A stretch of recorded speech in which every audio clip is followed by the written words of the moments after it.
কোটি মানুষ হাতে ভোট দিয়ে আপনাদের এই সেই নোট অফ ডিসেন্টকে খারিজ করে দিয়েছে। গণভোটের ব্যালটে যে 4টি প্রশ্ন, সেখানেও নোট অফ ডিসেন্ট নাই।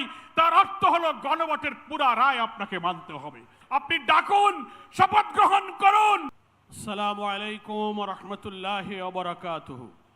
আলহামদুলিল্লাহি রাব্বিল আলামিন, আসসালাতু ওয়াসসালামু আলা সাইয়্যিদিল মুরসালিন ওয়া আলা আলিহি ওয়া আসহাবিহি আজমাইন। বাংলাদেশ জামাত ইসলামী আয়োজিত আজকের নতুন বাংলাদেশ, মানবিক বাংলাদেশ গড়ার সংগ্রামে আত্মত্যাগ এবং আত্মনিবেদনকারী গর্বের অংশীদার শহীদ পরিবারের সম্মানিত সদস্যবৃন্দ, জুলাই যোদ্ধাহত এবং তার পরিবারের সদস্যবৃন্দ এবং আজকের এই জাতীয় সমাবেশে উপস্থিত সম্মানিত সাংবাদিক বন্ধুগণ এবং সুধীবৃন্দ, আমরা আজকে অত্যন্ত দুঃখ ভারাক্রান্ত হৃদয়ে যে দৃশ্য দেখতে পাচ্ছি, শহীদ পরিবার এবং জুলাই যোদ্ধা আহত ক্ষতবিক্ষত যন্ত্রণা নিয়ে যারা এখানে দাঁড়িয়ে দাঁড়িয়ে তারা বক্তব্য রাখলেন, একদিকে তাদের স্বজন হারানোর বেদনা, অঙ্গ হারানোর বেদনা, অন্যদিকে প্রায় 1.5 বছর পার হওয়ার পরও যে আকাঙ্ক্ষা, যে স্বপ্নের বাংলাদেশের জন্য তারা রক্ত দিয়েছিলেন, স্বজন হারিয়েছিলেন, সেই স্বপ্ন পুরো না হওয়ার বেদনা নিয়ে আজকের ঐতিহাসিক স্বরাজ উদ্যানে তারা সমবেত হয়েছেন। বাংলাদেশ জামাত ইসলামের পক্ষ থেকে 11 দলের পক্ষ থেকে আমরা আপনাদের কাছে ক্ষমা প্রার্থী। যে কারণে আপনারা রক্ত দিয়েছিলেন, যে কারণে স্বজন হারিয়েছিলেন, পঙ্গু হয়েছিলেন, চোখ হারিয়েছিলেন, 1.5 বছর পর সেই দাবি পূরণের জন্য আবার এখানে আসতে হবে, এটার জন্য আপনাদের কাছে আমরা ক্ষমা প্রার্থী। আপনারা লজ্জিত, আপনারা আমাদেরকে ক্ষমা করে দেবেন। কিন্তু আজকে জুলাই যোদ্ধা শহীদ পরিবারের বক্তব্যে পরিষ্কার হয়েছে, সরকার জনগণকে বিভ্রান্ত করার যত চেষ্টাই করুক, যারা জীবন দিয়েছে, অঙ্গ দিয়েছে, ত্যাগ করেছে, আরো ত্যাগের প্রয়োজন হলে 18 কোটি মানুষের মুক্তির জন্য এই গণভোটের রায়কে বাস্তবায়নের সংগ্রাম আমরা দুর্বার গতিতে এগিয়ে নিতে চাই।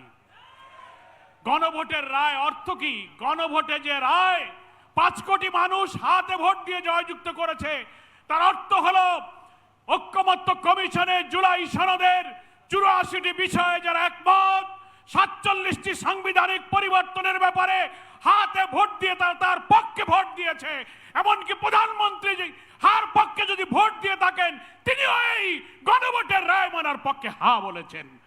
আজকে তিনি সেখান থেকে উল্টে যাচ্ছেন আর বিভ্রান্তিকর কথা বলছেন, আমরা অক্ষরে অক্ষরে মানব।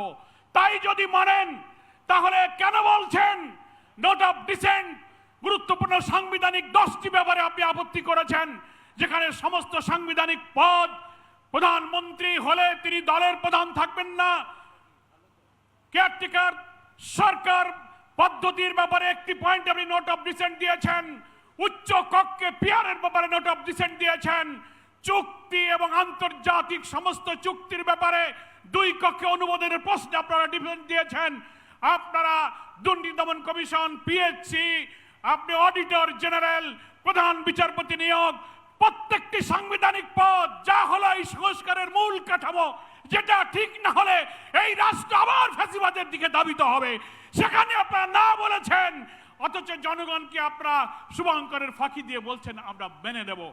5 কোটি মানুষ হাতে ভোট দিয়ে আপনাদের এই সেই নোট অফ ডিসেন্টকে খারিজ করে দিয়েছে। 5 কোটি মানুষের সামনে আপনাদের নোট অফ ডিসেন্ট নাই।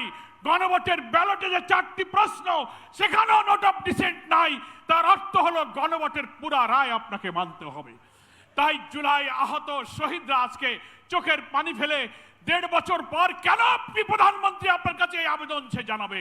বিলম্ব না করে পার্লামেন্ট চলমান আছে, এই পার্লামেন্টে আপনি সংবিধান সংস্কারের পরিষদের অধিবেশন আহ্বান করার সুযোগ আছে।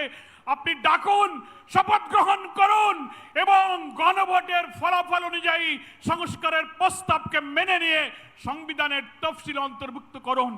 তাহলেই শহীদদের রক্ত, এই আকাঙ্ক্ষা, আত্মদান তখন সফল হবে। তা না হলে আবার যদি রক্তাক্ত আন্দোলনের দিকে এই শহীদদেরকে ঠেলে দেন, জাতির কাছে আপনাদেরকে নির্মম পরিণতি বরণ করতে হবে, যেটা 5ই আগস্টের বিপ্লব থেকে আপনাদেরকে শিক্ষা নিতে হবে। আমি আজকের এই ময়দানে উপস্থিত সকলকে আবারও আহ্বান জানাবো, 11 দলীয় ঐক্যের পক্ষ থেকে বিক্ষোভ সমাবেশ, মিছিল, সেমিনার, গোলটেবিল, দীর্ঘ কর্মসূচি শুরু হয়েছে। জাতীয় সংসদে আমাদের নেতারা লড়াই করবেন, রাজপথেও লড়াই চলবে। রক্তের এই মূল্য না পাওয়া পর্যন্ত এই আন্দোলন ইনশাল্লাহ আমরা অব্যাহত রাখবো। সকলকে ধন্যবাদ জানিয়ে আমি আমার বক্তব্য শেষ করছি। আল্লাহ হাফেজ। বাংলাদেশ জিন্দাবাদ, বাংলাদেশ জামাত ইসলামী জিন্দাবাদ, 11 দলীয় ঐক্য জিন্দাবাদ।